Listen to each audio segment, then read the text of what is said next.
চীনের বেইজিংয়ে 2026 world robot কনফারেন্সে দেখা গেছে রোবট দুনিয়ার দারুণ সব চমক। এবার শুধু একা একা কাজ করবে না রোবট, একসঙ্গে কাজ করবে পুরো রোবট বাহিনী।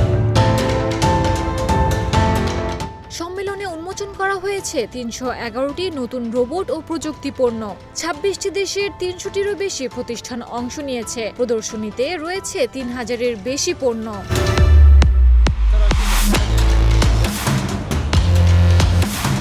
সবচেয়ে নজর কেড়েছে রোবট মাদারশিপ। এটি আসলে একটি চলন্ত রোবট ঘাঁটি। এর ভেতরে বহন করা যাবে হিউম্যানয়েড রোবট, রোবট কুকুর আর ড্রোন।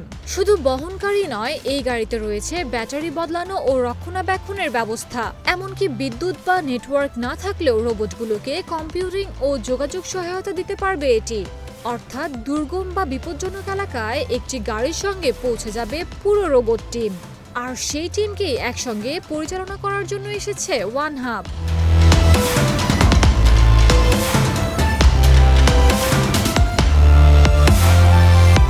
সিয়াসুনের তৈরি এই প্রযুক্তি বিভিন্ন ধরনের রোবটকে একই সিস্টেমে যুক্ত করতে পারে।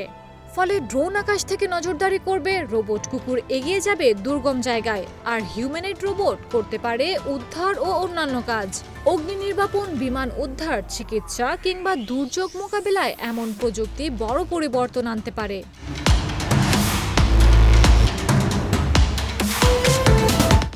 সম্মেলনে আরও দেখা গেছে মানুষের হাতের স্পর্শ ও চাপ বুঝতে সক্ষম বিশেষ গ্লাভস এবং ইলেকট্রনিক স্কিন। এগুলো রোবটকে মানুষের নড়াচড়া ও চারপাশের পরিবেশ আরও ভালোভাবে বুঝতে সাহায্য করে। সব মিলিয়ে বেইজিংয়ের এই সম্মেলনে স্পষ্ট, রোবট এখন শুধু প্রদর্শনের আকর্ষণ নয়, বাস্তব কাজের জন্য তৈরি হচ্ছে আরও বুদ্ধিমান, আরও দ্রুত এবং একই সঙ্গে কাজ করতে সক্ষম রোবট বাহিনী।